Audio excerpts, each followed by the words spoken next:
Hello and welcome back to the Entertainment Vortex and our new episode of Pokemon Go News, the bite-sized chunk of Pokemon Go news you need every single week. So the first piece of news that we have is going to be around Safari Zone in Japan. So that's going to take place this weekend. It already started as of today, but the big parts of the event will take place on the 1st and 2nd. So Saturday, Sunday, as far as the Americas are concerned. So what you want to keep an eye out for is there's a potential that you may run across a shiny form of Wingull, and there's also a potential that you may run into Tropius out in the wild. So those are Pokemon that aren't super common at this point in time. If you run into them, having that shiny form as far as Wingull would definitely be cool. And as far as that's concerned, just like with the other two events that took place this summer with Pokemon Go Fest and with the previous Safari Day, there is a global challenge that has been announced by Professor Willow. As far as the Americas are concerned, at least, 5 million research tasks that they get taken care of in this area between the 1st and the 2nd. Then it will unlock a specific bonus, and if every single region of all 4 of them take care of their requirements, we will have a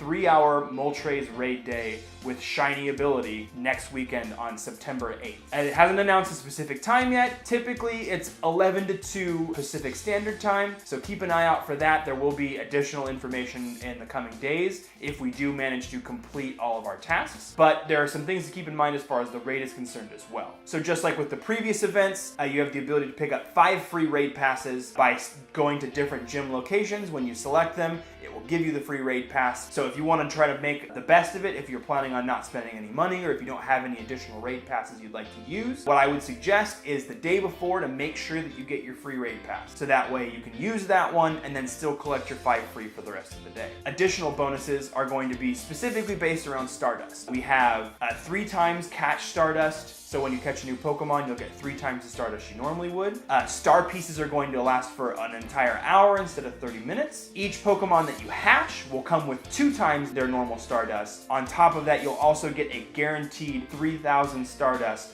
from every single raid that you complete on that day. As I previously stated, you'll have the opportunity to potentially get shiny Moltres. They're definitely more common when you get into those raid scenarios, but especially on these raid days with as many raids as you can knock out, especially in metropolitan areas, you could potentially have a much larger chance at getting that shiny. I know for sure that when I did Zapdos Day a month ago, I managed to get 4 shinies along with several other Zapdos. So keep an eye out for those. They typically end up being a 100% catch rate. So the first ball you throw, you'll catch them if they're shiny. Hopefully you end up getting some. I hope I get some too. I have the day off of work, I made it happen. Now with the other legendary birds, they are an elemental, but they're also a flying type, so Moltres is the same.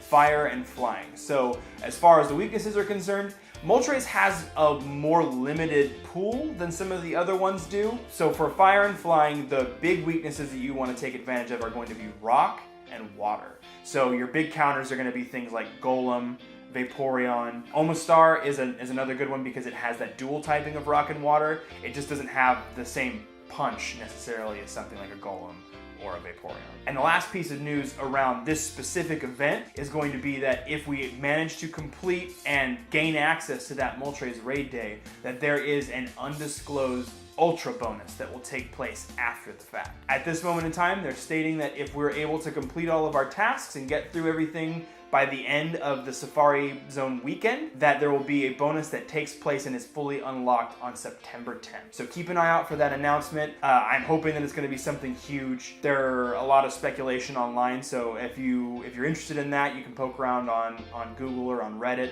There are a lot of people who think they have cool ideas about what it might be, but it is definitely something that's interesting. It definitely adds a new layer to things. There's a potential that it might have something to do with Gen 4, or there might be a new EX raid, or the sky is the limit when it comes to this thing. So keep an eye out for those, and if we find out any more information, we will definitely let you know. So don't forget to leave your friend code in the comment section below. We always love to send out gifts to our viewers. And if you haven't already, don't forget to subscribe to this channel. We post multiple videos every week. And as always, I hope you follow us into the Vortex. We'll see you next time.